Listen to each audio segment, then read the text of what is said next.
میزان جرائم قتل کی دوست پسر و عاشقان مجازی در سراسر جهان به 38% افزایش پیدا کرده. یکی از این حادثه ها سنا یوسف پاکستانی است که در همین 2 هفته پیش شما در صفحات دیدید. عشقهای مجازی اون دختر 17 ساله را بردن کشتن. کی کشته؟ اون دوست پسرش. این هم نمونیش برای شما.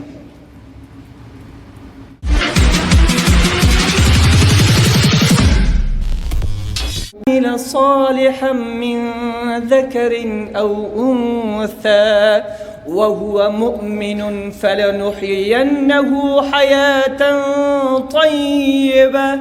سبحان الله. کسی که عمل صالح انجام میدهد، کسی که طاعت الله میکند، کسی که عبادت الله میکند، چه مرد است چه زن، الله میفرماید فلنحیینه حیاتا طیبه.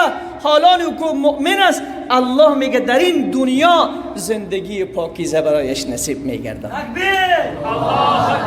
زندگی پاک، زندگی که دور از آلودگی هاست، زندگی که دور از فریب است، زندگی که دور از ناآرامی است، زندگی آرام و پاک و طیب برایش نصیب میگردانم. ولنجزینهم اجرهم باحسن ما کانوا یعملون. در سرای آخرت هم بهترین پاداش را مطابق بهترین عمل برایش نصیب میگردانم.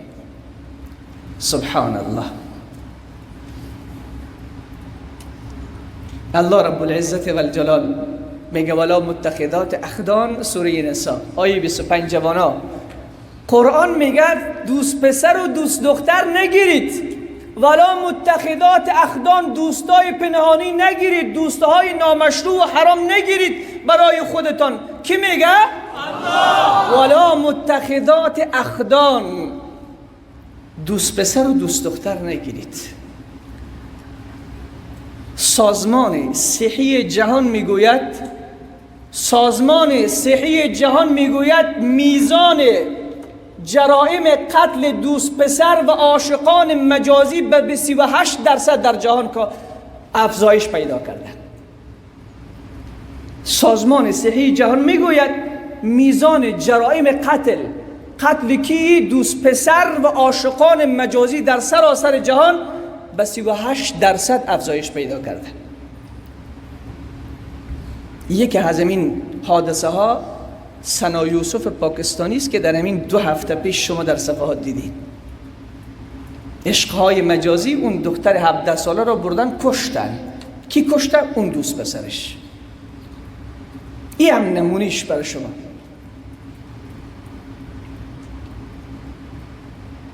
یکی از راههای درمان عبادت و طاعت الله صادقانه است.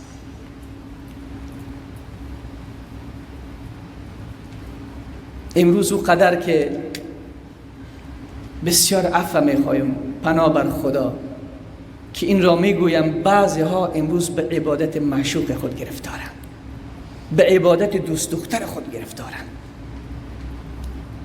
یکی از این جوانان که پول داره، ثروت داره، در یکی از کشورهای عربی به این عشق مجازی گرفتار شده، عاشق یک دختر رقاصه و فاحشه شده. زمانی که عاشق این دختر میشه دین، وطن، پدر، مادر، عزت، آبرو، حیثیت همه رو ترک میکنه. میگه شبانه روز این کنار این دختر است. در یکی از این روزها این دختر به خاطر کار از پیش این جوان جدا میشود. مدت تیر می شود، دختر دوباره باز نمی گردد. جوان نگران می شود که من بدون این چگونه زندگی کنم، اگر باز نگردد چی می شود؟ زندگی من تباه می شود، من بدون این زندگی ندارم. مثل که امروز جوانان و دختران به یکی دیگر میگن، میگه بدون تو من زندگی ندارم.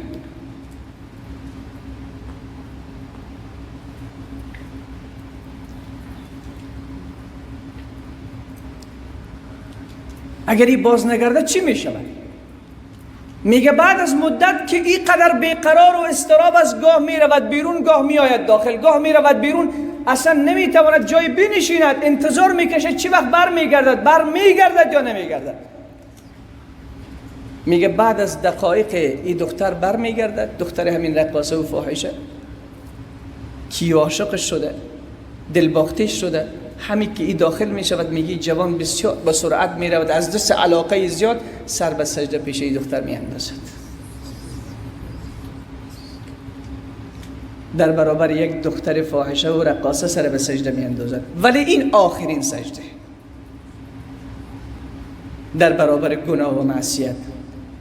سر بلند نمی کند، دست میزنند که همین جا جانش را ملک الموت بوده و برده است، جان داده.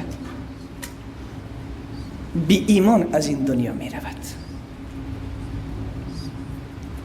این ثمره و نتیجه عشقهای مجازی است.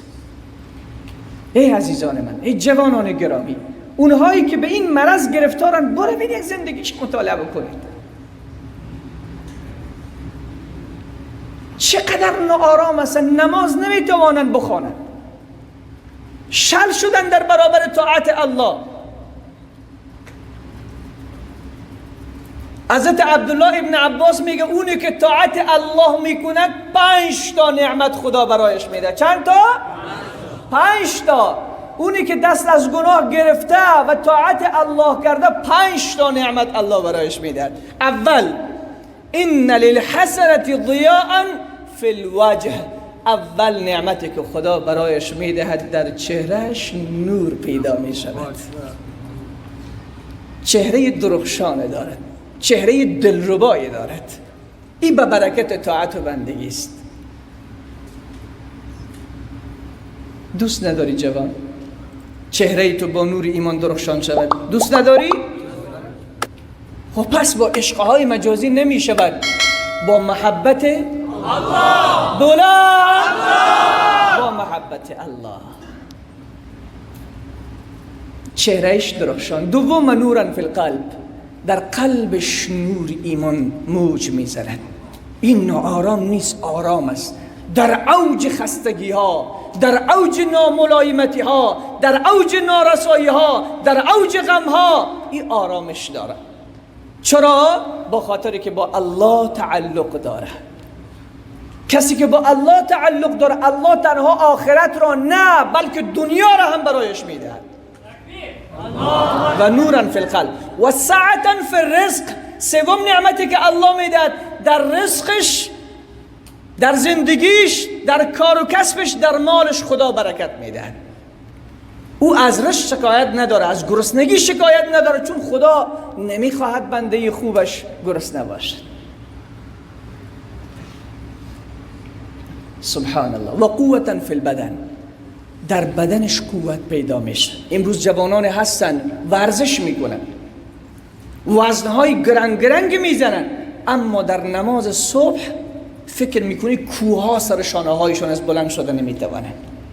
من یک جمله گفتم یادتان نرود، گفتم جوانی که خوابش شیرین تر از نمازش هست، جوانی که قصه شب پارتی و میدان ورزشش تفریحاتش شیرینتر از نمازش هست و نماز الله را ترک میکند به خاطر تفریح و سیاحت و میدان ورزش خودش، و صبح در خوابش شیرینی و خواب شیرینتر از نمازش هست، هیچ وقت لاف ایمان نزند، هیچ وقت لاف مسلمانی نزند. امروز در مساجد در نماز صبح میبینی در صف فقط موی سفید ایستاده است، چند تا موی سفیدی که هیچ دیگه امیدش از دنیا قطع شد. جوان کجا هستن؟ این جوانایی که انرژی میخورن کجا هستن؟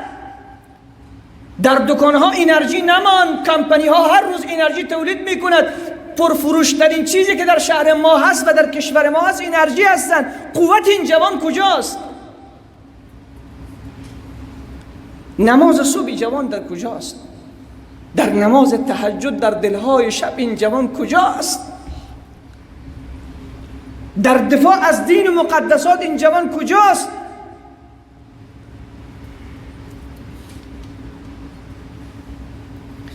انرژی گرفته که خوب توهین کنه به اسلام، انرژی گرفته که خوب تحقیر کنه علما را.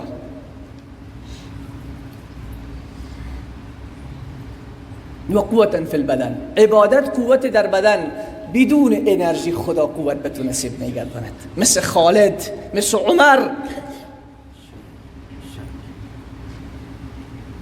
و دوم و محبتا فی قلوب الخلق. پنجم، خیلی ها شکایت دارن درمانده هستیم، کسی به فکر ما نیست، علاقه مردم با ما ندارد، کسی ما را دوست ندارد. حضرت عبدالله ابن عباس میفرماید اگر محبت مردم میخوایی، اول محبت کی را به دست بیاور؟ الله. او الله در آسمان ها به جبریل به تمام فرشتگان اعلان میکنه فلانی محبوب من شده.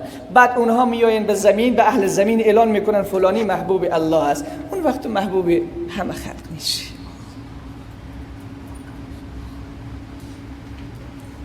ای اگر لذت عبادت الله را بفهمی،